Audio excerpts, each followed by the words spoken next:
दोस्तों नमस्कार, मैं हूं doctor Rakesh Gupta, cataract refractive और कॉर्नियल ट्रांसप्लांट सर्जन। दोस्तों आज मैं बात करने जा रहा हूं आई फ्लू के बारे में। जी हां, आई फ्लू यानी वायरल कंजक्टिवाइटिस। दोस्तों इस समय मानसून दिल्ली एनसीआर में पूरे नॉर्थ इंडिया में आया हुआ है। मानसून हर साल के बनिस्बत थोड़ा पहले आ गया है, ज़्यादा आ गया है और इतना ज़्यादा आ गया है कि दिल्ली एनसीआर में बाढ़ भी आ गई है। और दोस्तों हर साल जब भी मानसून आता है तो कुछ बीमारियां हमेशा बढ़ती हैं, जिसमें आई फ्लू एक ऐसी समस्या है। लेकिन इस बार कुछ खास है, ये आई फ्लू बहुत तेज़ी से आ रहा है, बहुत तेज़ी से फैलता जा रहा है। रोज़ हमारी ओपीडी में करीब करीब 30 से 40 लोग ऐसे आ रहे हैं जिनकी आंखों में आई फ्लू हो रहा है, और जब किसी को होता है तो पूरे परिवार को फैलता जाता है। तो आइए कुछ जानते हैं विशेष बातें इस आई फ्लू से संबंधित।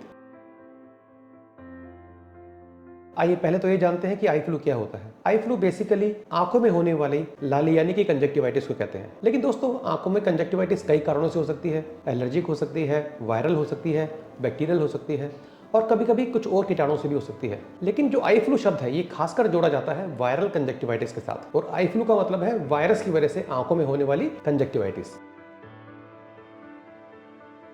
तो आइए अब जानते हैं ये आई फ्लू इतनी तेजी से क्यों फैलता है। दोस्तों ये वायरल आई फ्लू बेसिकली हमारी जब आंखों में शुरुआत होती है तो ये मानसून में बारिश के पानी की वजह से होती है। आमतौर पे हमारे जो ह्यूमिडिटी बढ़ जाती है वातावरण में, पानी है उसमें वायरस आ जाते हैं और आंखों में आई फ्लू शुरू होता है, और उसके बाद एक सिलसिला चालू होता है आंखों से आंख में इन्फेक्शन के फैलने का। ये आई फ्लू तेजी से क्यों फैलता है, उसका कारण यह है कि वायरस बड़ी तेजी से मल्टीप्लाई होता है हमारे शरीर में। यदि किसी को आई फ्लू है और उसकी आंखों के में जो पानी आ रहा है, क्योंकि बार बार व्यक्ति पानी पहुंचता है आंखों से, कीचड़ पहुंचता है, तो उसके हाथों में उसके आंसुओं के कण रह जाते हैं। उन कणों में हजारों वायरसेस होते हैं। जहां भी वो हाथ लगाएगा, फर्श पे लगाएगा, टेबल पे लगाएगा, डोर हैंडल्स पे लगाएगा या किसी ग्लास पे, बर्तनों पे, कहीं भी जहां हाथ लगाएगा वहां पे वो वायरस को छोड़ देता है। और दोस्तों ये वायरस ड्राई होने के बाद भी हफ्तों के लिए जिंदा रह सकता है। एक और समस्या है, जब हाथों में वायरस आ गया, अब केवल एक ही बात रह गई है कि वायरस को हाथों के द्वारा आंखों में जाना है। यदि व्यक्ति ने आंखों को छुआ तो वायरस आंखों में आ गया। अब यहाँ पर एक बात आती है इंक्यूबेशन पीरियड की। ये क्या होता है,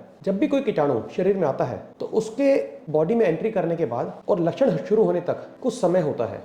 कुछ वो घंटे हो सकते हैं, दिन हो सकते हैं, हफ्ते हो सकते हैं। उस समय को बोलते हैं इंक्यूबेशन पीरियड, यानी कि वायरस इंक्यूबेट हो रहा है। मरीज को पता भी नहीं है, पेशेंट को पता भी नहीं है, लेकिन उसके शरीर में वो वायरस पनप रहा है। और जब लक्षण शुरू होते हैं, जब तक इस आई फ्लू के लिए आमतौर पे 3 से 5 दिन का इंक्यूबेशन पीरियड होता है। और दोस्तों जानते समस्या क्या है, इसी दौरान वह व्यक्ति वायरस को फैलाना भी शुरू कर देता है। यानी कि इससे पहले कि आपको पता लगे कि आपको आई फ्लू हुआ है, आपको पता लगने से पहले आप अपने सगे संबंधियों को, परिवार को, दोस्तों को ये वायरस फैला चुके होते हैं। इसीलिए ये वायरस इतनी तेजी से फैलता जा रहा है।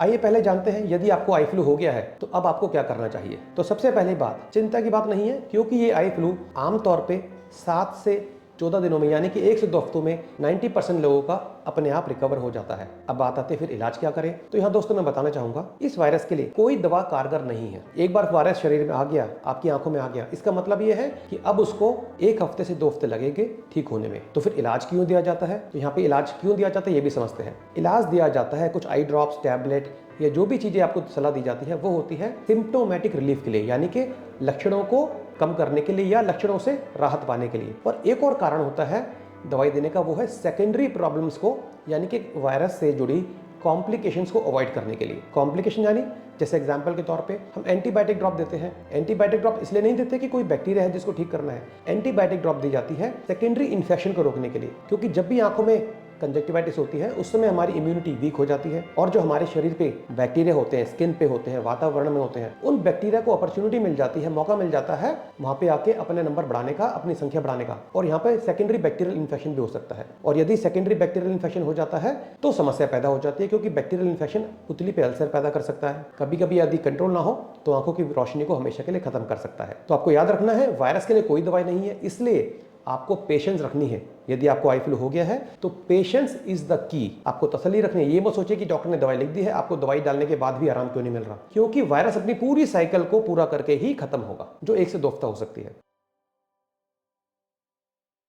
तो आइए अब जानते हैं क्या आई फ्लू से बचना संभव है। तो मेरा जवाब है बिल्कुल हाँ। देखिए, आप किसी भी इन्फेक्शन से बचने के लिए यदि कुछ सावधानियां लें और बिल्कुल बेसिक सावधानियां लें तो आप जरूर आई फ्लू से बच सकते हैं। तो आइए जानते हैं वो सावधानियां क्या क्या होती हैं। देखिए, सावधानी की बात करते हैं तो उसको मैं 2 हिस्सों में बताना चाहूंगा। कुछ सावधानियां लेनी होती है उस व्यक्ति को जिसको आई फ्लू हो चुका है, यानी कि जिसकी आंखों में कंजक्टिवाइटिस है, आंखों में लाली है, पानी आ रहा है, उन व्यक्तियों को कुछ सावधानियां रखनी ताकि वो अपने सगे संबंधियों को, परिवार को, मित्रों को आई फ्लू से बचा ले। वो सावधानियां क्या है? पहली सावधानी कि अपने आप को औरों से कम संपर्क में लाएं, बिल्कुल दूर रहें। यहाँ पे मैं बताना चाहूँगा, आप उनसे बात कर सकते हैं, 6 फुट 8 फुट की दूरी तक जा सकते हैं, लेकिन आपको क्या बचना है, किस चीज़ से बचना है? आपको इससे बचना है कि आप उनसे हाथ ना मिलाएं, उनके टेबल पे या उनके कुर्सी पे कहीं भी हाथ मत लगाएं, और आपको ध्यान रखना है कि आप काला चश्मा पहन के रखें। इसके अलावा आपकी एक और जिम्मेदारी बनती है कि अपने टॉवल है, पिलो कवर है, अपने कोई भी बैग है, कोई भी ऐसी चीज़ जो कि आप रेगुलर तौर पे छू रहे हैं, उसको अपने मित्रगणों से या परिवार के सदस्यों से दूर रखें। यदि आपको बाहर जाना भी है तो आप ध्यान रखें कि घर से, अपने कमरे से बाहर निकलते समय हाथों को सैनिटाइज कर लें। कोविड की वजह से अब हर घर में सैनिटाइजर अवेलेबल है। कोई भी सैनिटाइजर जो अल्कोहल बेस्ड सैनिटाइजर है, जिसमें 60% अल्कोहल होता है, वो सैनिटाइजर आप यूज करके हाथों को साफ कर लें, फिर आप जाके वापिस आइए। लेकिन उस दौरान आपको अपनी आंखों को नहीं छूना है। यदि आपने अपनी आंखों को छुआ है तो आपके हाथों में वायरस माना जाएगा और आप दूसरों को फैला सकते हैं। कुछ कॉमन सावधानियां हैं, जैसे ऐसे मौसम में लोगों से हैंड शेक करने से बचें, गले लगने से बचें, जितना हो सके लोगों से 5-6 फुट की दूरी से ही बात करें। हो सकता है जब कोई व्यक्ति को आई फ्लू के साथ साथ बुखार और गला खराब भी है तो उसके खांसने से जो उसके नाक और मुंह से जो हवा निकलती है उससे भी कीटाणु आपकी आंखों में घुस सकते हैं। तो ऐसे में 6 फुट की दूरी बनाए रखिए। एक सलाह मैं और देना चाहूंगा, इसी मौसम में लोगों को स्विमिंग का शौक होता है, स्विमिंग पूल खुले होते हैं, क्योंकि आई फ्लू फैला हुआ है तो किसी भी पब्लिक स्विमिंग पूल पे आप जाने से बचें, क्योंकि जो पानी में है ये वायरस कई हफ्तों तक जिंदा रह सकता है और उसको मारने के लिए क्लोरीन की जो मात्रा डालनी पड़ती है स्विमिंग पूल में, वो क्लोरीन की मात्रा अपने आप में आपकी आंखों के लिए हानिकारक हो जाती है। तो कुछ हफ्तों के लिए स्विमिंग से बचिए, क्योंकि स्विमिंग के दौरान आई फ्लू बड़ी तेजी से फैल सकता है।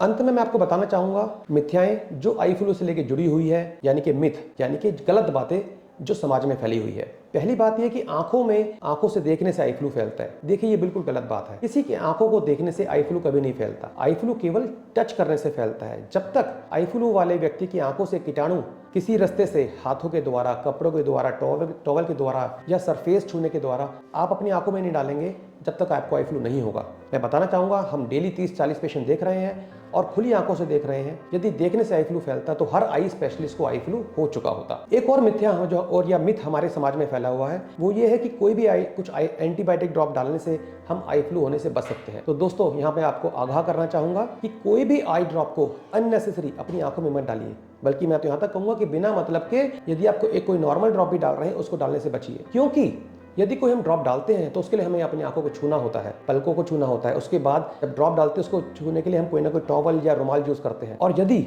आप आई ड्रॉप डालते हैं तो आई ड्रॉप डालने के बाद जब आप आंखों को छूते हैं, पलकों को छूते हैं, आई ड्रॉप को कपड़े से या टिश्यू से पहुँचते हैं, तो इसी दौरान हो सकता है आप वायरस को अपनी आंखों में आने का न्योता दे रहे हो। तो दोस्तों, हमने जाना कि आई फ्लू क्या होता है, इतनी तेजी से फैलता क्यों है, क्या इसका इलाज हो सकता है, इससे बचा कैसे जा सकता है, और हमारी सोशल रिस्पॉन्सिबिलिटी क्या है कि इस आई फ्लू को फैलने से रोकें। अंत में मैं आपको कहना चाहूंगा, आई फ्लू वैसे तो खतरनाक नहीं है, लेकिन यदि किसी की आंखों में होता है तो पूरे परिवार को होता है। और इससे नुकसान क्या होता है कि बच्चों की स्कूल की पढ़ाई मिस होती है, जो ऑफिस गोअर्स हैं उनका ऑफिस जाना बंद हो जाता है, जो होम मेकर्स हैं उनका किचन में काम करना, जो बेबी सिटर हैं उनको बच्चों को संभालना, हर चीज़ पे एक तरह की समस्या बन जाती है, क्योंकि इन्फेक्शन बड़ी तेजी से फैलता है।